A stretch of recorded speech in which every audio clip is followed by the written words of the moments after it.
नमस्कार साथियों।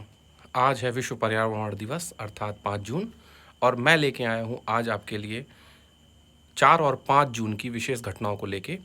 4 जून को रविवार का दिन होने के कारण महत्वपूर्ण राष्ट्रीय अंतर्राष्ट्रीय घटनाएं घटित नहीं हुई हैं। इस कारण से मैं 2 दिनों के जीएस को एक साथ लेके आया हूँ। पहला प्रश्न, तीसरी स्वास्थ्य कार्य समूह G20 की बैठक का आयोजन कहाँ हो रहा है? इसका सही आंसर है हैदराबाद। भारत की G20 प्रेसिडेंसी के अंतर्गत हैदराबाद में तृतीय स्वास्थ्य कार्य समूह की बैठक का आयोजन हो रहा है। इस बैठक की अध्यक्षता डॉक्टर भारती प्रवीण पवार ने की है। 3 दिवसीय मीटिंग में जी कृष्णा रेड्डी जो कि भारत के पर्यटन मंत्री हैं, प्रोफेसर SP सिंह बघेल स्वास्थ्य और परिवार कल्याण मंत्री जी एवं डॉक्टर VK पॉल सदस्य स्वास्थ्य नीति आयोग के उपस्थित रहे। इसमें G20 देश के भागीदार देशों के प्रतिनिधि भी शामिल हुए हैं। डॉक्टर भारती ने कोविड-19 के विश्वव्यापी समस्या के बाद डॉक्टर पवार ने भारत के वैश्विक स्वास्थ्य हेतु डिजिटल पहल के बारे में भी G20 देशों के समक्ष भारत का आग्रह प्रस्तुत किया। प्रश्न क्रमांक 2, गोवा में चल रही स्टार्टअप 20 इंगेजमेंट ग्रुप मीटिंग की अध्यक्षता किसने की? इसका सही जवाब है डॉक्टर चिंतन वैष्णव। गोवा में स्टार्टअप 20 की तीसरी बैठक में G20 देश वैश्विक स्तर पर स्टार्टअप इकोसिस्टम विकास और नवाचार हेतु 2030 तक $1 ट्रिलियन की प्रतिबद्धता का आश्वासन देते हैं। कार्यक्रम में राष्ट्रीय और अंतर्राष्ट्रीय प्रतिनिधि उपस्थित रहे, जिसमें कार्यवाही के मुख्य बिंदु निम्न प्रकार से हैं। पहला है स्टार्टअप्स के लिए परिभाषा ढांचे का सृजन। अंतर्राष्ट्रीय स्तर पर G20 देशों में स्टार्टअप के लिए क्या संरचना होगी, इसकी बातें की गई। दूसरा है G20 में स्टार्टअप्स और इकोसिस्टम हितधारकों का समर्थन करने के लिए नेटवर्क संस्थान को बढ़ावा देना। तीसरा है स्टार्टअप हेतु बाजार नियमों का सरलीकरण और चौथा है इकोसिस्टम में भागीदारी को प्राथमिकता देना। स्टार्टअप्स 20 एंगेजमेंट ग्रुप की शिखर बैठक 3-4 जुलाई को गुरुग्राम में होगी और तब जब ये प्रश्न अन्य स्थानों पर पूछा जाएगा तब आपको याद रहेगा कि करंट अफेयर्स टुडे को सब्सक्राइब करने से क्या लाभ हुआ। आप यदि किसी स्टेट पब्लिक सर्विस की परीक्षाओं मेंस की तैयारी कर रहे हैं तो अवश्य G20 पर फोकस कर लीजिए। प्रश्न क्रमांक 3 है, किस मंत्रालय द्वारा मेरी लाइफ ऐप शुरू किया जा रहा है? सही जवाब है पर्यावरण, वन और जलवायु परिवर्तन मंत्रालय। मंत्री श्री भूपेंद्र यादव जी ने बताया 1 करोड़ 90 लाख भागीदार और 87 लाख इवेंट्स के माध्यम से भारत के संस्थाओं और लोगों के द्वारा इस ऐप का उपयोग किया जा रहा है, जिसमें पर्यावरणिक चेतना और भारत के पर्यावरणिक दशाओं की चर्चा होगी, लोगों में पर्यावरणिक चेतनाओं का फैलाव होगा। यूएनईपी की मिस एंगर एंडरसन द्वारा भारत के इस इनिशिएटिव की प्रशंसा की गई है। प्रश्न क्रमांक 4 है, भारत की लेवेंडर राजधानी के रूप में इस स्थान को विख्यात किया जा रहा है? सही जवाब है भद्रवाह,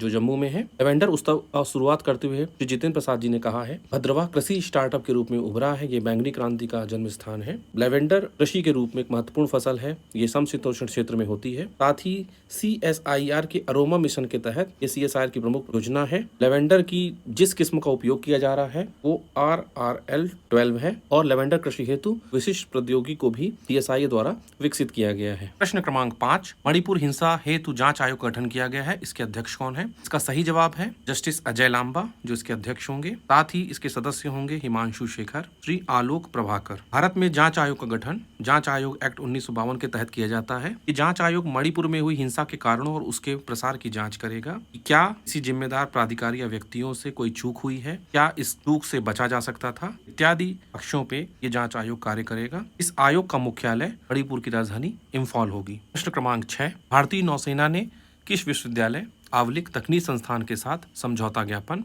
MOU पर साइन किए हैं? इसका सही जवाब है भारतीय समुद्री विश्वविद्यालय। भारतीय समुद्र विश्वविद्यालय की कुलपति डॉक्टर मालिनी V शंकर, जो कि रिटायर्ड IAS हैं, और नौसेना से एडमिरल संदीप नैथानी, जो कि चीफ ऑफ मटलरी उपकरण प्रमुख हैं, के मध्य समझौता ज्ञापन के अंतर्गत प्रशिक्षण, संयुक्त अभ्यास, अनुसंधान और विकास, सहयोगी पाठ्यक्रम का विकास और उत्कृष्टता केंद्र, इसमें समुद्री इंजीनियरिंग के विषय में अध्ययन अध्यापन किया जाएगा। प्रश्न क्रमांक 7, रिवार्ड कार्यक्रम किस अंतर्राष्ट्रीय संस्था द्वारा चलाया जा रहा है?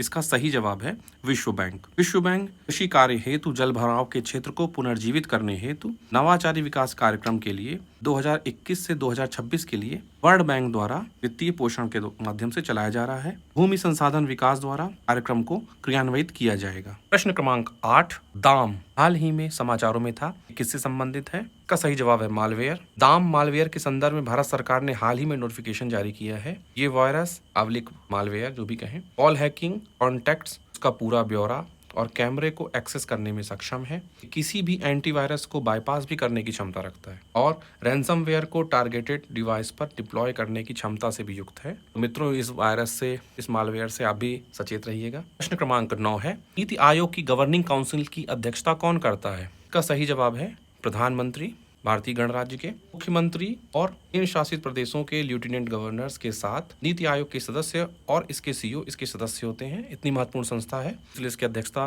बेशक प्रधानमंत्री जी ही करेंगे। ये विकसित भारत 2047 के परिप्रेक्ष्य में वर्तमान में कार्य कर रहा है। अंतिम प्रश्न, प्रश्न क्रमांक 10, शंग्रीला वार्ता समिट का आयोजन कहाँ हो रहा है? सही जवाब है सिंगापुर। शंग्रीला वार्ता जो समिट होती है, ये ट्रैक 1 कूटनीति के आधार पर होती है। ट्रैक 1 कूटनीति से आशय है अंतर सरकारी कूटनीतिक सम्मेलन में भाग लेना। शंग्रीला वार्ता वैश्विक स्तर पर देश और रक्षा इत्यादि मसलों पर बात करने का मंच है।